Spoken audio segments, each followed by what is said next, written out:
आप 90 डिग्री देख रहे हैं। मैं प्रवीण अहलावत हूं। ऐसा लग रहा है कि हरियाणा कांग्रेस में आज जो भी कुछ हो रहा है उससे जो दिल्ली कांग्रेस है वो बहुत ज़्यादा प्रभावित हो रही है, इफ़ेक्ट पड़ रहा है।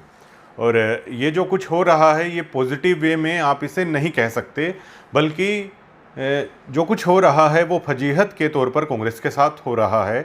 चाहे अभी जो राज्यसभा का चुनाव हो, कांग्रेसी नेताओं पर दगाबाजी के, बेईमान होने के आरोप लगे हैं, और इसी बीच केंद्रीय कांग्रेस के जो बड़े नेता हैं उनके लिए भी हरियाणा के संदर्भ में अगर देखें तो बहुत मुश्किलें खड़ी हो गई हैं।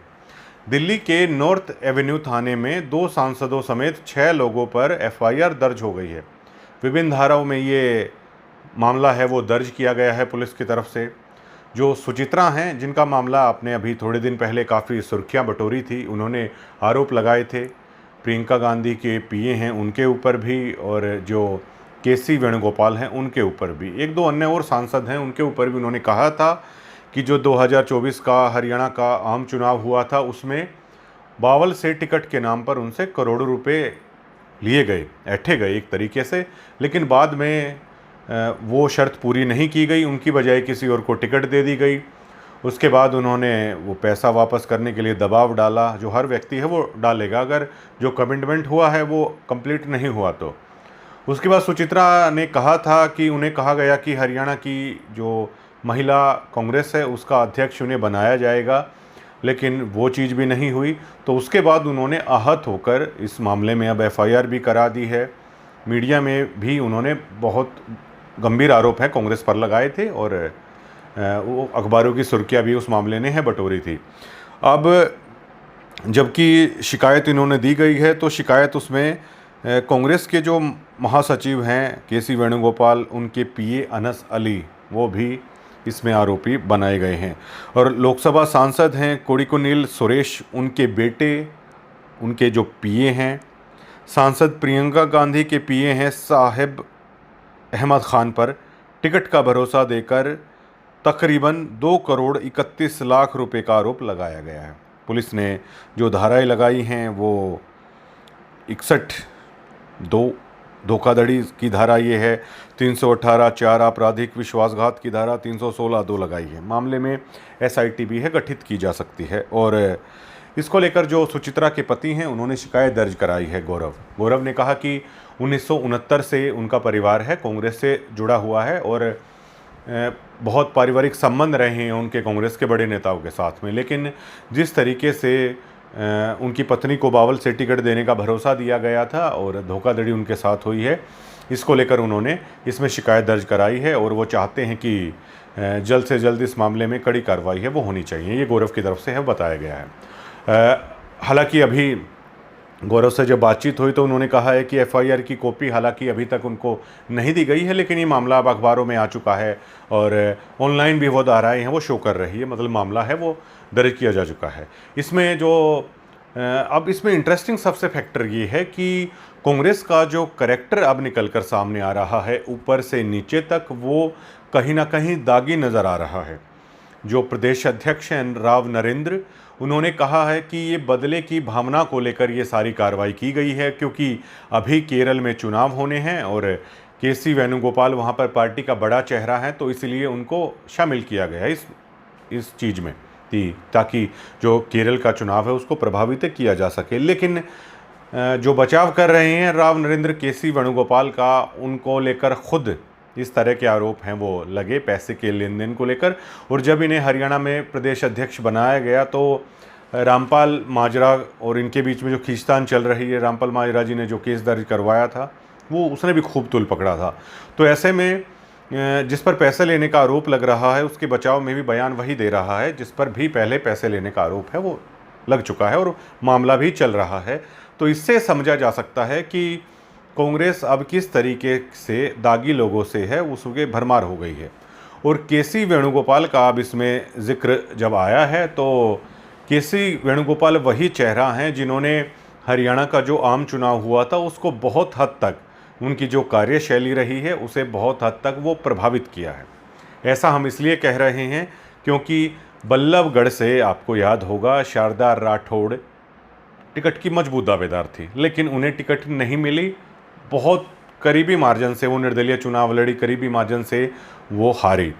और जब बल्लभगढ़ की जब टिकट का बंटवारा हुआ, ये रिजल्ट भी नहीं आया था चुनाव का, लेकिन उससे पहले ही केसी वेणुगोपाल को लेकर बहुत इस मामले ने तूल पकड़ा था।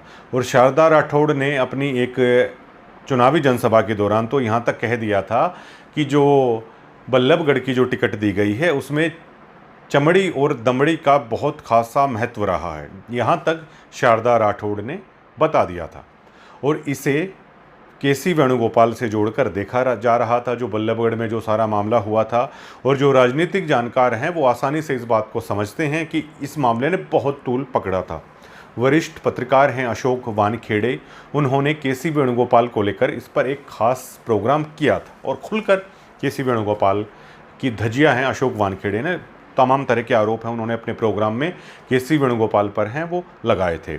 अब ऐसे में ये भी कहा जा रहा है जब टिकटों का बंटवारा हो रहा था तो कुछ जो अच्छे लोग थे उनकी टिकटें होने वाली थी, लेकिन केसी वेणुगोपाल जब बल्लभगढ़ की टिकट पर शारदा राठौड़ की बजाय किसी दूसरे चेहरे पर वो अड़ गए, तो वहीं पर भूपेंद्र सिंह हुड्डा को भी केसी वेणुगोपाल की वो कमज़ोर नस मिल गई थी, पकड़ लिया था केसी वेणुगोपाल को।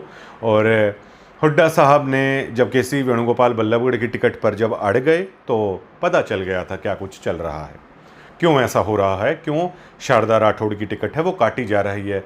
तो हुड्डा साहब ने अपनी 10 से 12 ऐसे चेहरे केसी वेणुगोपाल के सामने रख दिए थे जिसमें पार्टी कतई नहीं चाहती थी, खुद केसी वेणुगोपाल भी नहीं चाहते थे, दीपक बाबरिया भी नहीं चाहते थे, केंद्रीय कांग्रेस इच्छुक नहीं थी उन लोगों को टिकट देने के लिए। लेकिन वहाँ पर केसी वेणुगोपाल मजबूर हो गए, हुड्डा साहब वहाँ पर अड़ गए कि अगर आप उनके 10 से 12 पसंदीदा चेहरों को टिकट नहीं देते हैं तो बल्लभगढ़ में जो आप चाह रहे हैं वो नहीं हो पाएगा। केसी वेणुगोपाल मजबूर थे और आनन फानन में बल्लभगढ़ के लिए शारदा राठौड़ की बजाय अन्य चेहरे को टिकट दे दी गई और हुड्डा साहब ने अपने 10 से 12 चेहरे हैं उसमें लगा दिए और उसमें से अधिकतर लोगों की हार हुई इस कांग्रेस में। ये ऊपरी तौर पर बहुत सारी चीज़ें चलती हैं कि हार के कारण क्या रहे, लेकिन अंडर द टेबल जो हार के कारण है वो बहुत चौंकाने वाले हैं। अब कांग्रेस के एमएलएज आप देखिए कि किस तरह दगा कर रहे हैं, पार्टी के साथ बेवफाई कर रहे हैं।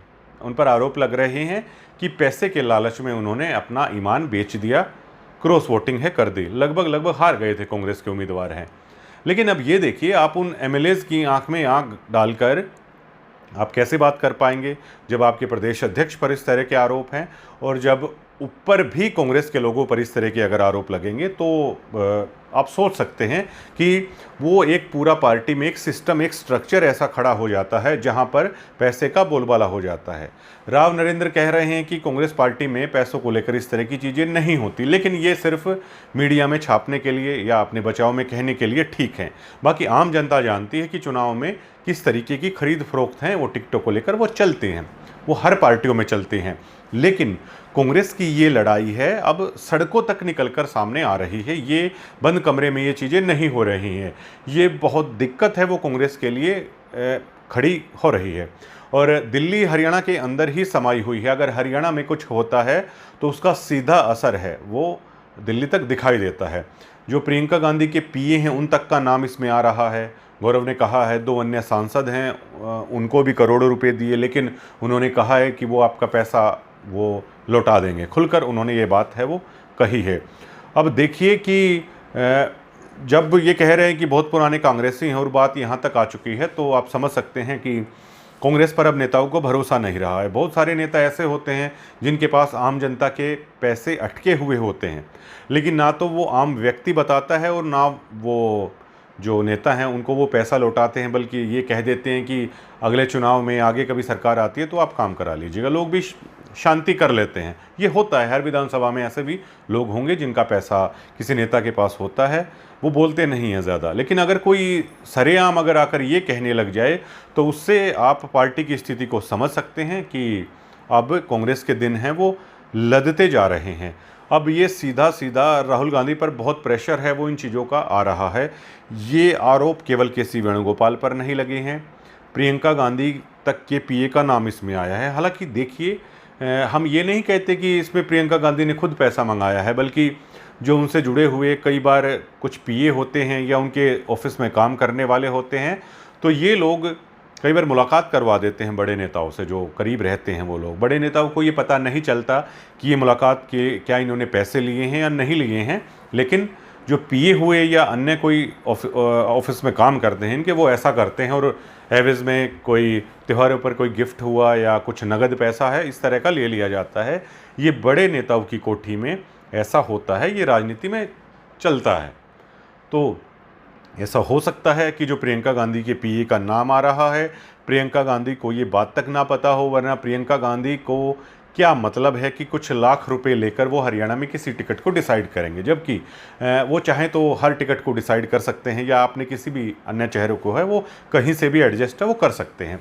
तो ऐसे में जो उनके पीए का नाम आ रहा है, बाकायदा व्हाट्सअप चैट है गौरव की तरफ से वो पुलिस को दी गई है, और वॉइस रिकॉर्डिंग कुछ बताई जा रही है वो उनको दी गई है, कुछ ऑनलाइन पेमेंट की गई है बैंक खातों से, जो भी ये जिन लोगों पर आरोप लगे हैं वो दे दी गई है, और ये सभी पुख्ता सबूत हैं, इसमें कोई संशय नहीं है।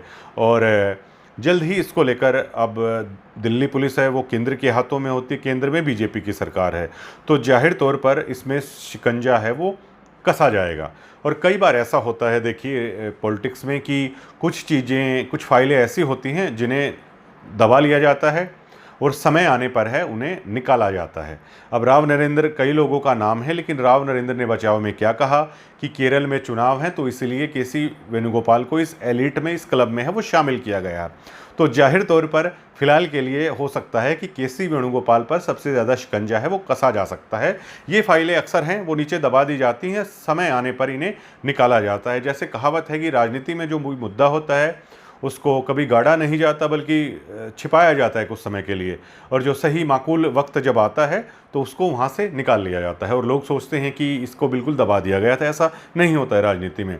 अब सवाल ये उठ रहा है कि जो पार्टी अब सेंटर के बड़े नेताओं से लेकर उसके प्रदेश के नेताओं तक और उसके एमएलएज तक अगर इस कदर पैसे का बोलबाला है, तो उस पार्टी की अंदरूनी हालात क्या हैं वो टूट की कगार पर है, इसे आसानी से समझा जा सकता है। अब अगर आपने गौर से किया हो, हरियाणा में एक राजनेता हैं विजेंद्र सिंह, वो यात्रा पर निकले हुए हैं। कभी कभार उनकी यात्रा है वो सुर्खियाँ भी बटोर रही है। 2 बार राहुल गांधी से उन्होंने मुलाकात की, तो जाहिर तौर पर इन 2 मुलाकातों को सियासी हलचल के तौर पर देखा गया और इसकी चर्चा होना लाजमी थी। लेकिन विजेंद्र सिंह चले हुए हैं, रह रहकर लोगों में जिक्र भी हो जाता है। अब जज्जर रोहतक का जो हुड्डा साहब का गढ़ है, हालांकि इसमें अभी तक वो नहीं आए हैं। अभी तक क्यों नहीं आए हैं, ये एक बहस का विषय हो सकता है कि क्या आखिर में वो यहाँ पर आएंगे भी या नहीं आएंगे, ये भी चर्चाएं हैं चल रही हैं। लेकिन कभी कभार अगर आप भूलकर विजेंद्र सिंह के फेसबुक पेज पर आप देखेंगे, या एफबी पर आप लगे हुए हैं, या यूट्यूब पर आप कुछ सर्च कर रहे हैं, तो कुछ सोशल मीडिया के माध्यम से विजेंद्र के जो प्रेस कॉन्फ्रेंस है या भाषण है वो सामने आ जाते हैं। तो अगर आप उन्हें सुनेंगे तो आपको वाकई में लगेगा कि आईएएस रिटायर्ड एक बहुत अच्छा व्यक्तित्व का धनी एक व्यक्ति वो सड़कें नाप रहा है हरियाणा की, जो अच्छी राजनीति की बात कर रहा है, जो कभी बीजेपी से सांसद बना अपनी नौकरी से इस्तीफ़ा देकर और कांग्रेस में आया। राहुल गांधी के वो क्लासमेट हैं, लेकिन उनकी बातचीत से, उनकी भाषा शैली से और राजनीति को लेकर जो उनके विचार हैं उसे आसानी से समझा जा सकता है कि ख़ानदानी परिवार से हैं, और जिस विरासत से वो आते हैं सर छोटू राम की, तो उसको वो बाखूबी समझते भी हैं, और बहुत बड़ी पोस्ट से वो आई हैं। तो उनकी भाषा में, उनके व्यक्तित्व में वो झलक दिखाई देती है कि भारतीय समाज की और हरियाणा का जो ताना बाना है उसकी गहरी समझ है विजेंद्र सिंह है वो रख रहे हैं। अनायास ही वो अपनी हर प्रेस कॉन्फ्रेंस में और भाषण में कहते हैं कि ये सवाल बाद में उठता है कि हरियाणा का सिरमौर कौन होगा कांग्रेस पार्टी का, वो बाद की बात है, लेकिन पहले एकजुटता के साथ हमें बीजेपी से लड़ाई लड़नी होगी। अगर हम ऐसा नहीं करते हैं तो आप भूल जाइएगा कि इस बीजेपी को कभी हराया जा सकता है, क्योंकि विजेंद्र सिंह की जो शुरुआत है वो भारतीय जनता पार्टी के साथ हुई है। सीधा लोकसभा का चुनाव उन्होंने लड़ा, हिसार से वो सांसद बने, और बहुत सारे केंद्रीय कद्दावर नेताओं को, बीजेपी को उन्होंने आराम से देखा होगा। संसद में जो भाजपा की कार्यप्रणाली है, कार्यशैली है, उसको करीब से देखने का विजेंद्र सिंह को है वो मौका मिला। तो जाहिर तौर पर वो उनके पास इस बात का अनुभव है, वो जानते हैं कि अगर बीजेपी से अगर निपटना है तो बहुत एकजुटता के साथ काम करना होगा। लेकिन एकजुटता कांग्रेस में कहीं दिखाई नहीं दे रही है और विजेंद्र सिंह कहीं ना कहीं ब्रजेंद्र सिंह उस उम्मीद को जगाए हुए हैं कि वाकई में एक अच्छे व्यक्तित्व की भी अगर कांग्रेस को भी ज़रूरत है, हरियाणा को भी ज़रूरत है। आज के दिन चाहे ये कांग्रेस की बात नहीं है, बहुत सारे राजनेता ऐसे हैं कि जिनको लेकर बहुत तरह के सवाल उठ रहे हैं, जिनकी राजनीति को लेकर बहुत तरह के सवाल उठ रहे हैं, जिन पर बहुत तरह के आरोप हैं। लेकिन विजेंद्र को अगर आप ध्यान से देखेंगे तो वो एक शालीनता नज़र आती है उनकी हाव भाव में, उनकी शैली में, और अचानक से एक वो उम्मीद जगाते हैं आम जनता में कि पॉजिटिव साइन वाले भी राजनेता हैं और कांग्रेस पार्टी के अंदर भी हैं। ऐसे में अब इंतज़ार किया जा रहा है कि ये जो हुड्डा साहब का गढ़ है, ये उस दरख्त की तरह ये धीरे धीरे दरक रहा है, जो धीरे धीरे मतलब बूढ़ा हो जाता है जो दरख्त, उस तरीके के हालात हैं यहाँ पर बनते जा रहे हैं। तो ऐसे में देखते हैं कि ब्रजेंद्र सिंह कब इस एरिए में एंट्री लेंगे और क्या कुछ अपनी चीज़ें हैं वो ब्रजेंद्र सिंह करने वाले हैं।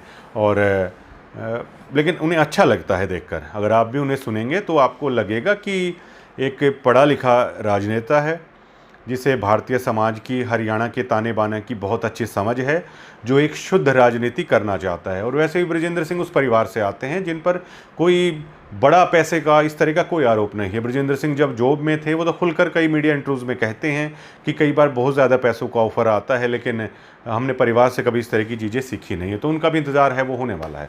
तो इसको लेकर दोस्तों आप 90 डिग्री को अपनी राय दीजिएगा कमेंट में कि हरियाणा से लेकर दिल्ली तक जो कांग्रेस की फजीहत हो रही है, क्या कांग्रेस के नेता ही इसके लिए जिम्मेदार बने बैठे हैं? और क्या आपको नहीं लगता कि अगर इस तरीके से कांग्रेस अगर चलती रहेगी तो बीजेपी का क्या सामना किया जा सकता है? अब देखिए, राहुल गांधी उनके सबसे बड़े स्टार प्रचारक हैं, वो हो रहे हैं, लेकिन बीजेपी पूरी तरीके से राहुल गांधी को लेकर आक्रामक रहती है। ऐसे में राहुल गांधी को भी उस मदद की तलाश रहती है कि पार्टी की तरफ से उन्हें भी सपोर्ट मिले। लेकिन अगर उन्हीं की पार्टी में इस तरह की चीज़ें आती रहेंगी तो जाहिर तौर पर फिर राहुल गांधी भी उस चीज़ से अछूते नहीं रहते, उनका भी पॉलिटिकल कैरियर या वो भी प्रभावित होते हैं, उन्हें भी जवाब देना मुश्किल हो जाता है। 90 डिग्री को आप बताइएगा आपको ये खबर कैसी लगी, ये मुद्दा कैसा लगा, और इस पर आप अपनी बेबाक राय रखिए दोस्तों। शुक्रिया।